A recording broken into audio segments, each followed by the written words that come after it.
It's not just with our special needs kids.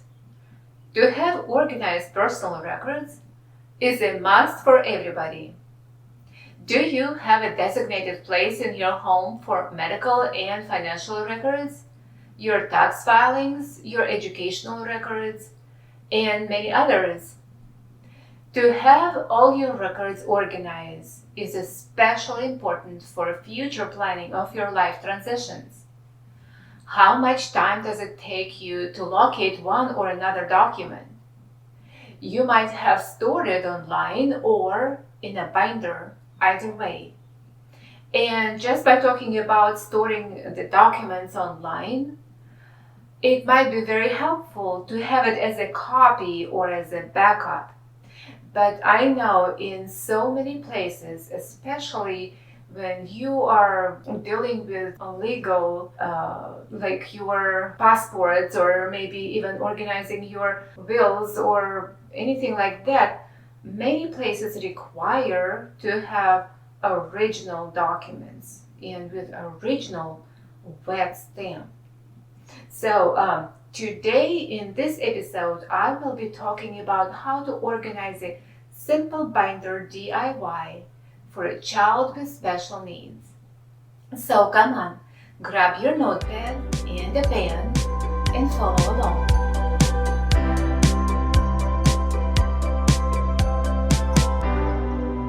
My precious friend, are you hit with your child's disability diagnosis? How to afford medical bills, special equipment, therapies, caregivers? The list goes on. How about that car loan, a pile of credit cards, a mortgage? How to grasp such life around your head and remain sane? Hi, Diana Gallas here with Simple Money Systems Podcast. I am a special needs mom, a Christian wife, a successful business owner, and a daughter of the King. I help special needs moms create wealth solutions through simple financial strategies that I created to set you free from debt culture, money wasting, and ever-changing mode of currency and market volatility. If you're ready to say yes to financial freedom and exchange everything that hasn't worked for a plan that will, results that are undeniable like peace of mind, better sleep, improved mood, and more money in your pocket, this podcast is for you. Hug your bug or boo, and off we go.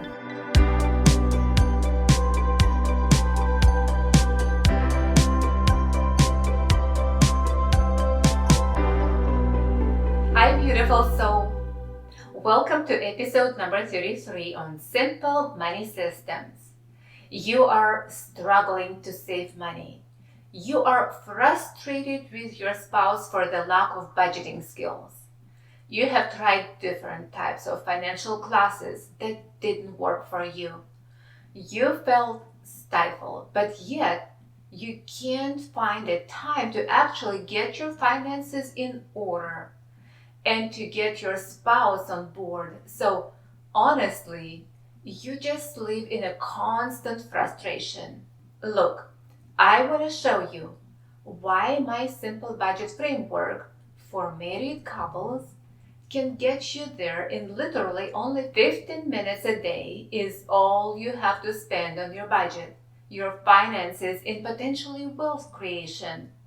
That's right. Even if you don't have a dual income or live paycheck to paycheck, the wealth creation is possible.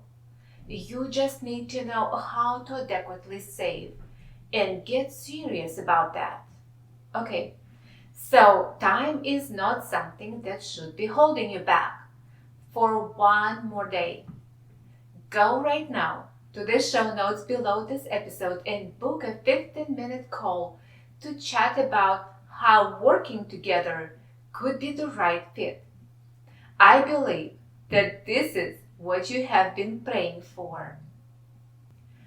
The way I learned about Dave's diagnosis discouraged me from looking realistically at what is the most practical way to handle not only my emotional state of being, but also things like record keeping and planning for the first couple of years of Dave's life. I was fighting everything the doctors would say to me about Dave. If I were a doctor who was out to deliver a bad diagnosis to a new mom, I would do my job differently. And yes, we changed the physician who actually could genuinely care about Dave and me as his mom. Anyway, it took me quite some time to get myself together to start planning and organizing Dave's personal records binder. And I want you, my friend, to have your binder organized to make your life much more simpler. Every time Dave would visit a medical office, the doctors and nurses would take notes in their records. It's helping to ask them for a copy of their records for Dave's binder. For every therapy session, an advice or telephone number can be kept in the binder. The binder is especially helpful when your child is starting school or even preschool or even kindergarten or any kind of maybe early childhood intervention programs that basically start from birth and up to age of 3, I believe. And then after age of 3, the preschool stage begins, and then kindergarten, and the whole thing of schooling, right? Okay, so creating separate binders for every stage, like preschool, school age, and then adulthood, also might be very helpful because of the amount of information each binder can handle. So today I just wanted to go over general sections of the binder so you can start getting it together at any time or at any stage of your child's life. I want you to enjoy this time going through the records and details because it's not just a record keeping binder. This is a place with your child's milestones, where he or she is now on the journey to a successful and beautiful life. Also, going through our child's records can help when planning the next steps. Okay, let's connect the dots and start creating the binder.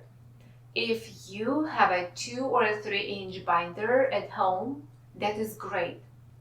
And if you don't, then you can buy it at any store like Walmart or Target or even like a dollar store, or maybe you can find a better deal online.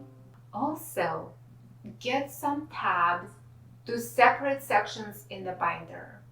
I use tabs that can be written on or labeled for easier section identifiers. Page dividers with pockets are useful for notes or pictures that you want to keep.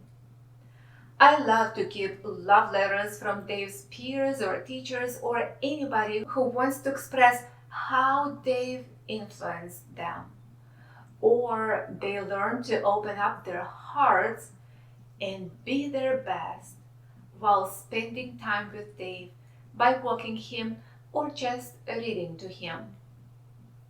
So the first section is going to be about your child's personal information. The child's full name, date of birth, and contact information. Emergency contact information, including names and phone numbers of parents or guardians, other family members, and healthcare providers. I also like to have my child's picture in this section and maybe a few recent copies of it that may be needed for CAMPS applications or workshops or any other activities that they often love to have your child's picture. The next section is going to be about all the medical information, such as copies of medical records, including diagnoses, treatments, and medications. List of all allergies and sensitivities.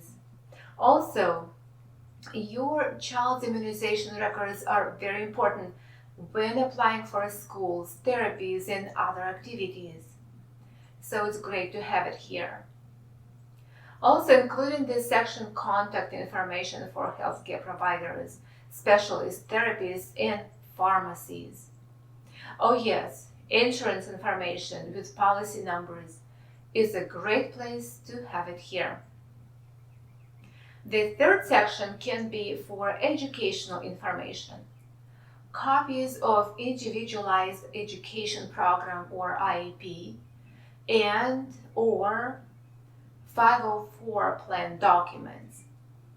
Place here reports, assessments, and educational evaluations for reading, writing, math, and other classes. If your child has accommodation and modification plans, include these documents here as well. Make a separate page with contact information for teachers, special education staff, and school administrators. Now the fourth section is for therapy information. This is going to be a good spot for reports with evaluations for speech, physical, occupational, and other therapies. I would have here my observations of any progress and for assessments.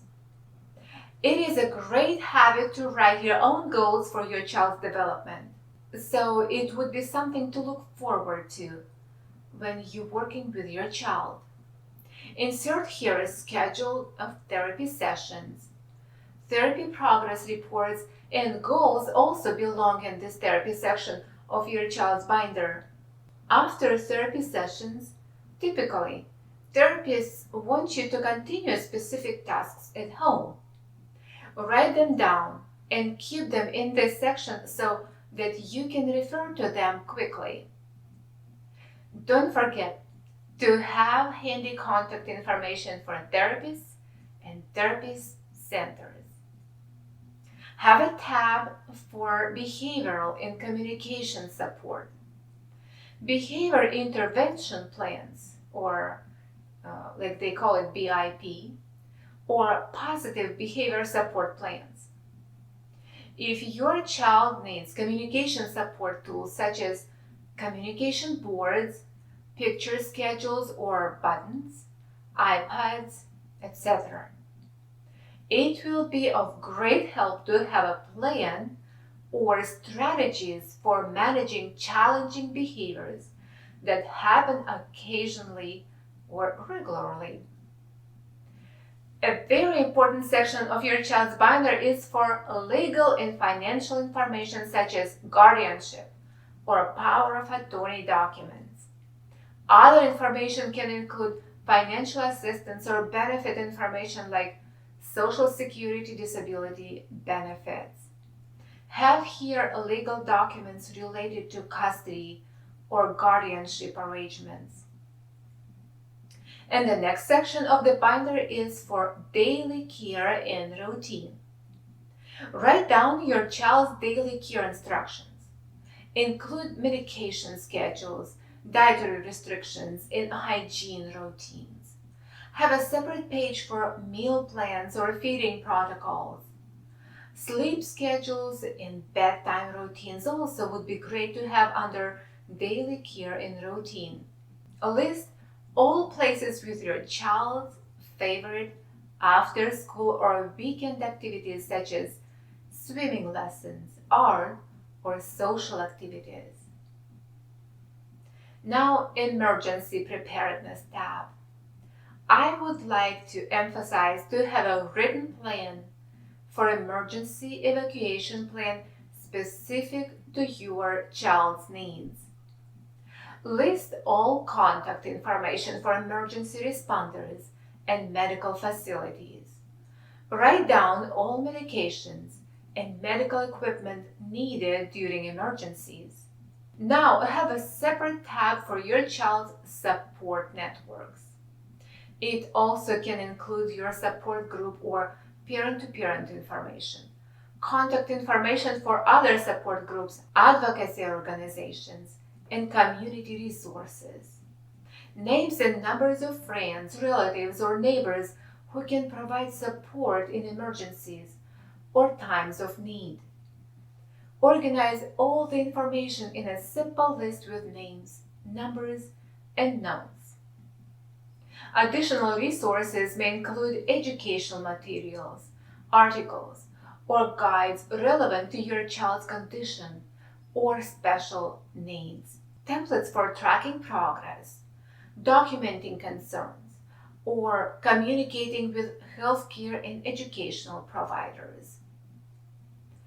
In this binder, on the first page, I have written information about his great characteristics, his special ways of expressing love and attention, his likes or dislikes, and how to interpret some of his autistic behaviors. You may list your child's behaviors that make you and others smile, his or her tricks or mischievous behavior. Also, don't forget to write down here about what brings a smile to your child's face. It's essential to keep the binder updated regularly with new medical information, changes in educational plans, or adjustments to therapy goals. Additionally, make sure the binder is easily accessible to anyone caring for the child, whether at home, school, or during outings. Let's quickly recap all the binder tabs that I mentioned so you won't miss anything, and if you need to have more sections, you're welcome to add. Just keep it simple for ease of use. You can call this binder by your child's name. So, Section 1 is personal information. Section 2 is medical information. Then 3, educational information. Tab 4 is for therapies information. And then tab 5 is for behavior and communication support information. And in Section 6, we discussed legal and financial information. And tab 7, daily care and routine.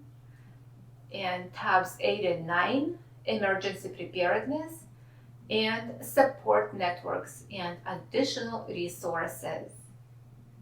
My dear friend, would you like to share your experience with creating your child's binder? Would you like to join the Simple Money Systems Facebook group to share your thoughts and any questions you might have for support and accountability? I would love to hear from you. Check my website at dianagalas.com to learn more about great deals on Simple Budgeting Coaching Program and upcoming workshops. And if you find here some tips and useful ideas helping you in any way, or if you feel stretched or challenged, can I ask you a favor? Please leave a written 5-star review on the Simple Money Systems Apple Podcast. Just scroll down a few episodes for the reviews section. And if you're a social beat today, grab a quick snap of this podcast and post it in your stories about what I've shared with you, and together we can make a positive impact on someone's life. I am so thrilled to know that this episode contributed to your child's better record keeping by creating a simple binder. Talk to you in a week.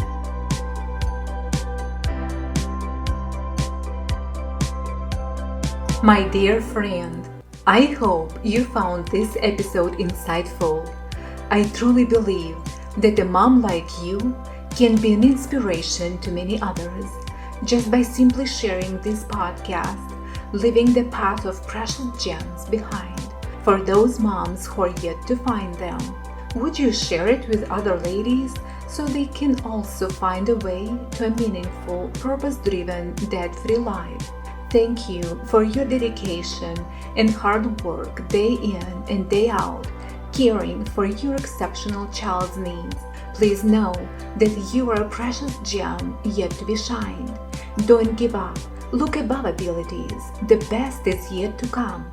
Until next time, Diana Gauss.